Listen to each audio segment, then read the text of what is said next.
All righty, and we are live. Ladies and gentlemen, members of the 10X Goals and Accountability Facebook page, thank you guys for being here. Thank you for tuning in. Thank you for checking this out. I am with my good buddy, Jonathan. Jonathan works at Bondy's Toyota in Enterprise, Alabama. Yeah? That's right. And so when I do these interviews with folks, I like to take people that are in the process. They've already hit some goals. They're in the process of hitting more. They're in a place of growth, which is where you should always be, right? And I like to sort of dissect with them what they've done that works, where they've made some errors in the past, so you guys can benefit from that. And look, just like Grant Cardone says, success is just like any other skill. Duplicate successful actions of others, and you too can have success. Jonathan has been very successful in the auto industry, and so I want to take what he's learned and just sort of share some of that with you guys. So let's just start at the top, man. So Jonathan, who the heck are you, man? Well, I've been in the car business for over a decade now, been in management for over a decade, and it's opened up a lot of avenues for me. I have been married to my wife going on 14 years. We have 4 children, and really without the car business, I wouldn't be able to afford such a large family, number one. Right. But, so there's a lot of opportunities that have opened up for me in my life, and it was really my wife that gave me the nudge to get in the car business, and I've never looked back. How long were you on the floor before you got into management? A year and a half. Okay. And then when you got into management, what role did you take? Were you in that traditional closer position, or how did that work? Well, I was currently working at our Ford store as a salesperson. They moved me over here to the Toyota store, which is a little bit smaller. And so it was, I handled new car inventory, used car inventory, and backup F&I. So, we had 3 managers at the time. So it was kind of a multiple hat scenario. Yeah, totally. What was the I want to be a good husband and a father? Was that your primary motivation for getting in the car business, or what was it that, why'd you decide to do, of all things, right? Well, when I got in the car business, it was really, my father's always been in sales, and my wife stumbled upon the advertisement for a car salesman. She said, "I think you'd be good at this. Go do it." That was before we had any children. And so I guess it was, more about getting a job. I was fresh out of school. Like most people, especially today, I was studied biology, didn't really want to go into a lab setting. So it was kind of like, hey, go do this. You'd be good at it. You like talking to people. And once I got involved, I fell in love. Love it, man. What's your role now? I'm the general sales manager here. Okay. And so for the folks that are not in the auto industry that are tuning in, what exactly does that mean? What does a day in the life of Jonathan look like at a dealership? Well, day in the life of me is, and I do a lot of the same things I've been doing for the last 10 years. Still involved in most of the transactions, as we call, putting the numbers together, desking the deal. Also, I specifically handle the new vehicle inventory. So I handle, bringing those in, whether it's from Toyota or dealer-to-dealer trades or whatever the case is.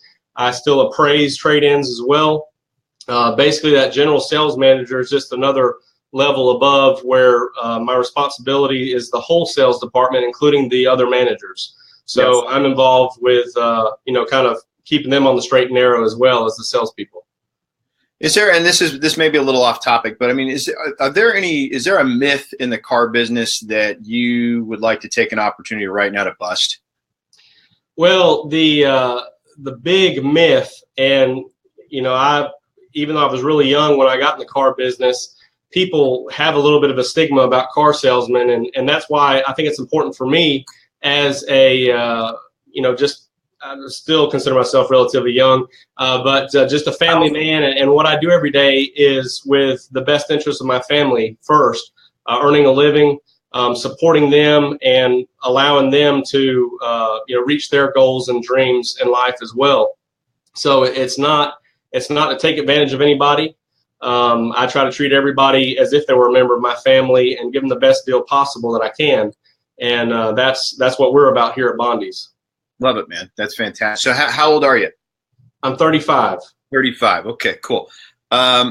So we've kind of alluded on it, but let's take a little deeper dive into like why you do what you do. So it sounds like, hey, being a good husband, being a good father, those are an important thing. How do you like manage? Because, I sold cars for 10 years, just like you. That is a little bit more than a full-time gig. Yeah, it's pretty tough, and I couldn't do it without having a very patient and understanding wife. Naturally, as the years have gone on, she's got a little more flexible through the years, and understands that I'm not always going to be on time for events or even supper. So, there's always something that presents itself. She really, especially with 4 children, she tackles all the school events most of the time and the extracurriculars for the kids. And I'm always the one that's running behind and catches the last few innings or whatever the case is. So it's a constant struggle. But like I said, we've got a great relationship, and it's something that I couldn't do what I do without her and the support at home that she gives me.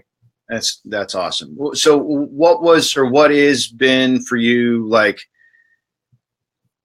So how do you like in the car business? You got to have goals, man. You got to have some dreams. Like what so far up to this point? You're 35. You've been doing this for just over 10 years.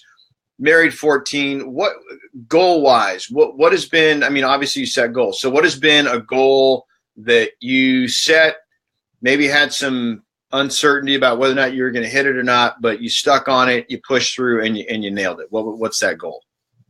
Well, the first goal that I would say is early on in the car business, and I was 1.5 years in sales, and so kind of the path that was laid out for me was, I've always been what I consider in every aspect of my life a leader, and so it was kind of I want to get myself in that position where I can continue to lead, be a manager, and that was kind of the path to immediate path to increase in income, and so.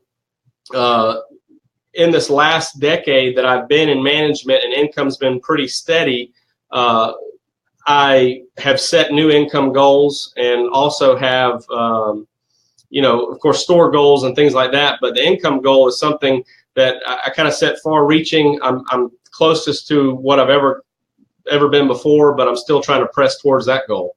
And so that's going to take, again, in my role, it's not how many cars I sell, it's how many cars we sell collectively. So it takes a lot of effort, a lot of prospects, all those things.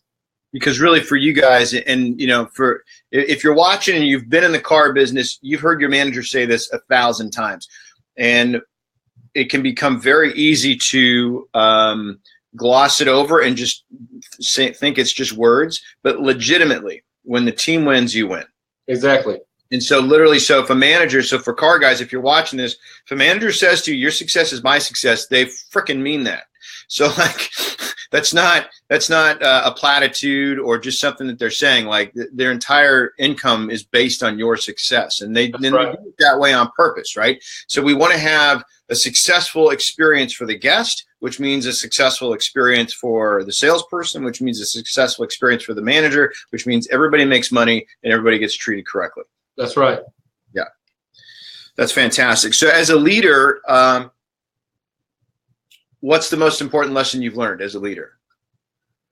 Well, again, growing up sort of in this business, I've seen, as we all can attest to in all aspects of business, good leaders, bad leaders, good managers, bad managers. And I guess one of the main things that rings true, especially today, is that I don't ask anything out of the employees under me that I wouldn't be willing to do myself. So I've always tried to be more of those, what I would consider an active leader, getting out there in the trenches and doing what's necessary. And that's really the last 3 or 4 years I've tried to do even more of that. And so when I stand up in front of my team and I'm making suggestions on things that will improve their success, a lot of that same stuff I do every day. And speaking specifically on, Cardone On Demand, product videos, everything that I do it more as a testament to say that it can be done even in my role and invite them to do it. And that's huge. So What do you have a target in place right now? Well, I have several targets in place right now. There's an income target, which I'm always working for. There's a I want to retire early and kind of pick up some of that time that I've maybe not had in the last few years with my family. And then, of course, on a store level, there's unit goals and there's growth on that regard. Who and how do you do you get help with this, or who keeps you accountable? How does that work? I'm going to guess that the missus Oh, yeah. plays an important role in that. In line, and she's there with me. I share everything with her as far as what I'm fighting for. She understands it. Also, I have some strong relationships at work that we kind of bounce some ideas off of things on how to get group improvements, but also individual improvements. So I try to, kind of create all types of ways to keep me on schedule. I set up daily reminders on my phone, and those involve all types of things from, some Toyota coursework to Cardones to just motivational thoughts throughout the day to keep me on track every day. And then, of course, that'll span out over the week and things of that nature. Dude, that's the coolest thing ever. Like, I do the exact same thing. On my phone, I've got 3 different times a day. I get I have an alarm that goes off. Like at 4 o'clock, I get this thing. It plays Robert Downey Jr. and Sting singing "Driven to Tears," and then the quote says, "You are divine energy and joy." Because right around 4 o'clock, I'm starting to fade, right? Yeah. And I know I want to bring it home in the last hour, and so I always feel like if you can sort of tie into your divine energy, it's not like God's going to run out of juice, right? Right. Well, and sometimes too, I don't know what I'm going to walk into at work. And that's the thing with the car business is it's not monotonous because you always have people coming at different times, new people, new situations. So I use that kind of as a structure for me to get done what I always want to get done, or help me take those steps towards my goals. Right. So bringing this full circle here, obviously, your store has been using Cardone On Demand for almost 4 years at this point. Right. How do you guys leverage that program because the purpose of any training, it doesn't, if you're doing us, if you're doing somebody, it doesn't really matter. The purpose of training is to improve production. It's to increase your production. It's to get better at your craft. And so, how are you guys using that program as a tool, or you specifically, either one's good, but to really start accomplishing store goals, personal goals? How do you tie all that in? Well, part of my role here as well is in most cases, unless I'm out or we're shifting it up a little bit, I conduct or provide the material for the daily sales meetings, and we have those every day. Okay. We're closed on Sundays, so it's 6 days a week. And so a lot of times I can look at, as I talked about this morning, matter of fact, I can look at some statistics of where we're at for the month and pretty much dissect what issues we're having at what point in the sales process. So at that point, I could suggest certain modules, suggest certain courses. The previous 2 or 3 weeks, we've been training on closing. So we can dive down into those things and as a group, but also individually, can suggest certain modules for reinforcement on what we talk about. Another car business saying, but Grant loads my lips a lot of times through those modules, and I can go in there and they see it when he says it, they hear it from me and other managers, so it kind of reinforces that and allows them to put it all together. Where does role play come into all of this, or the practice of it? I mean, we try to meet, and sometimes we go long, but we try to meet for 30 minutes a day. And that's kind of what starts our day. So we have plenty of time to watch 1 or 2, sometimes 3 or 4 segments. And then immediately after those segments, we can jump into kind of a, just as we're positioned in a conference room table, kind of have a salesperson and a customer right across from each other, and they can bounce some different closes or different scenarios off of each other and just go through the room. And, that can, you got plenty of time for that in 30 minutes. Right. How important is that piece of it?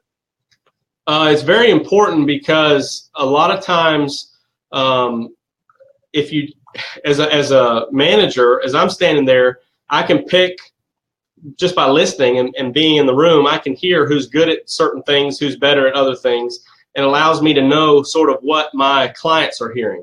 So a lot of times, we're not there when the salesperson's one-on-one with the customer. And right. So I can hear just in, they're not so good at this part, they're better at this part, and kind of witness that and make suggestions, tips, hints, but also in doing it in a group atmosphere, my most seasoned guys that have been around for 20 or 30 years, they're going to say things with a confidence that someone that's been in it for 2 months doesn't have. And so that 2-month employee is going to hear that 20-year employee, and they're going to say, man, that's easy. And so it kind of gives them a confidence boost to go back and work harder to get better at it. So now Grant is a dynamic personality, right? Oh, yeah. And where do you like, so have you ever had or struggled with a salesperson? It's like, well, that ain't me. All the time. Right. Especially, just to give you an example, the disease close sometimes, some people say, well, I can't say that to my clients and stuff. Right. Sometimes, and, we're in South Alabama. So, and I know Grant came from Louisiana, but he worked in some larger markets in California, now Miami. It's just a little bit different than it is in a 25,000 population city. So yeah. A lot of things don't apply to our clients, but I think that sometimes that personality gives us the other side of the coin and allows us to say, hey, this works for some people. Again, we're not trying to be overbearing or pressuring, but sometimes you can say something off the wall if you have the rapport with the client and it works. Yeah. So it gives you a different insight than just somebody that's grown up in this part of the country or whatever and just been doing it the same old way all the time. Right. And which is the other reason why we put 300 in there. Right. Right. So if you're looking for closes, there's 300. So it's a buffet. Right. Take the things that work for you. The ones that don't. I heard Grant on a call with the sales team, and they were actually addressing this very thing. And Grant says, well, the good news is if it doesn't work for you, at the very least, I got you thinking about, well, what am I going to say? Right. Exactly. Because you got to say something, Right. And that's what we've been talking about is, hey, listen, you're not going to be able to memorize all these closes. Pick the ones that work for you. But at the end of the day, my purpose in training on the closes is to have that salesperson confident enough to stay with the client and to have a dialogue that they can go through and spend time with them to uncover objections and uncover what's the best course of action for the next step or whatever the case is. And sometimes you're not going to use those word for word. You're going to twist them and make them your own. But as long as you can have right. that information, you can, at the end of the day, have more successes. I always try and tell salespeople to practice this content with the same level of awareness that you would learn a joke. Oh, yeah. Right. Yeah. So like, and the cool example for that is like, if I tell you a joke and then you go tell other people the joke, the way I told it to you versus the way you're going to tell it to somebody else is going to be very, very different because you're you and I'm me, but the punchline has to be the same. Right. Otherwise, it's funny, right? Right. The other thing I'm curious about is if, there is one of the bigger concerns that we get from people that are considering our program is, well, my people would never use it. But we got over 3,500 clients already. So, we've had over 33 million lessons delivered at this point. So clearly it's getting used. So if you had an opportunity to talk to a manager, one-on-one about what you've gotten out of Cardone On Demand and why they should at least try it, not commit, just try it. What would you say? Well, one of the things that I love about it is, I'm human. Sometimes, although, in my position, I'm expected to have all the answers. Sometimes I don't. And so being able to access that personally, but of course with all of our salespeople as well, is that those modules have the answers if you dig down into specific steps of the process. And like I said, I use it for training material all the time. And so sometimes when I'm blank, I can jump in there and do a couple of modules and be reignited just like a salesperson. I can recommend that salesperson to go sit down and do different things. And I told him this morning, as a matter of fact, I said, hey, in the next hour after we leave this, go ahead and jot down a few of these. I have a daily requirement that we started recently to complete certain number of modules by 10 o'clock. Get all that stuff together, and a matter of fact, you could get the questions that I'm asking you to write down out of those modules if you choose the right ones. So there's always a usability question, right? When you spend something, or even with advertising, you're looking for that ROI, and it's sometimes hard to track in a training scenario, but there's undeniable proof that if you do this, you will be more successful. And a lot of it is about sharing other stories in the dealership of, and again, me using the same words that Grant would use, other salespeople that have trained more, been with us longer, using those same words and allowing those new employees to sign on by saying, hey, Jonathan said this, Gary said this, and then tying it all back to the different things. And so it's always a struggle to get the full use out of the program.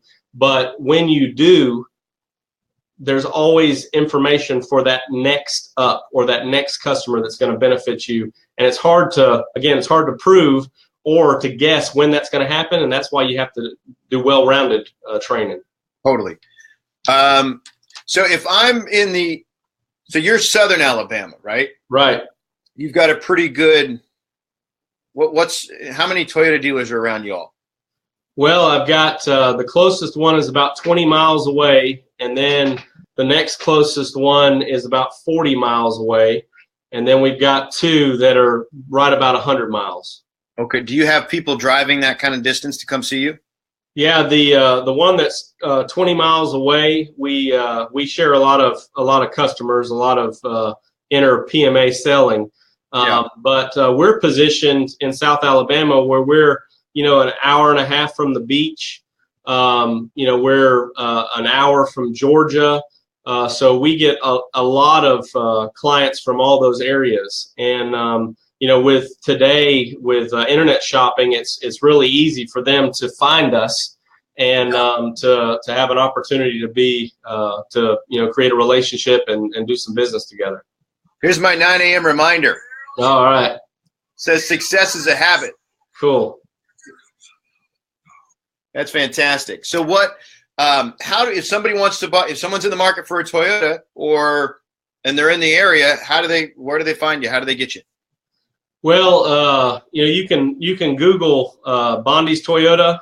You can Google me directly, which I branded Jonathan Sewell Sales. And one of the reasons that I did that is because, when you're in the business for so long, unfortunately, one downside of this business is there is a lot of turnover. And sometimes the managers are the constants. And since I've been here over a decade, a lot of clients, I've helped through the years, they come back and ask for me. So I created this brand to give an outlet for all those people to reach out. And, I cultivate Facebook and other social platforms. But, it's easy to find us. Like I said, if you're searching for a new Toyota, we try to be present in every way possible. I love the fact that you recognize yourself, Jonathan Sewell, as the brand. Oh, yeah. If there's one thing I wish I could impart even harder to all of my clients is that you, the individual Jonathan or Shayna or whoever it may be, is the value-added proposition in the marketplace. Oh, yeah. Well, that goes back to what I talked about at the beginning is I try when I sit there and structure a deal or I work with people, it's like you're my family member, and that's right now I'd say I probably got 2 out of my 3 sons.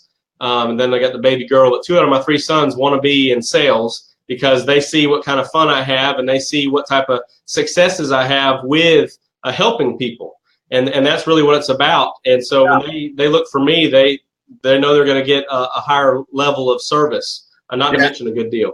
So when you see them at the supermarket, you can actually approach them and not like go down. Yeah, exactly. Yeah. That's awesome. Well, hey, Jonathan, thank you so much for spending time with me today. I hope that for those of you watching at home, I hope you guys are able to gain some knowledge out of this and pull some aspects about, wherever you're at goal-wise, make sure you're moving towards that target every single day. Make sure that you're looking for the barriers between you and your goals, and then using a training program, whether it's ours, whether it's somebody else's, or what, just make sure that you do something every single day to get better so that you can get closer to your goal and bridge that gap between what's real for you now and then where your true potential is. I loved what you said about being a leader and leading from the front. I thought that was it's so powerful. We hear it all the time, but it's very rare where you actually get to talk to somebody who actually applies it, right? So yeah, man, thank you so much for spending some time and sharing some wisdom with us. Absolutely. I appreciate it, David. Yeah. And if anybody's in the market for a Toyota, man, go find Jonathan, man. He'll take good care of you. Absolutely. All righty. Have a great rest of your week, my man. Appreciate your time. Man, thanks.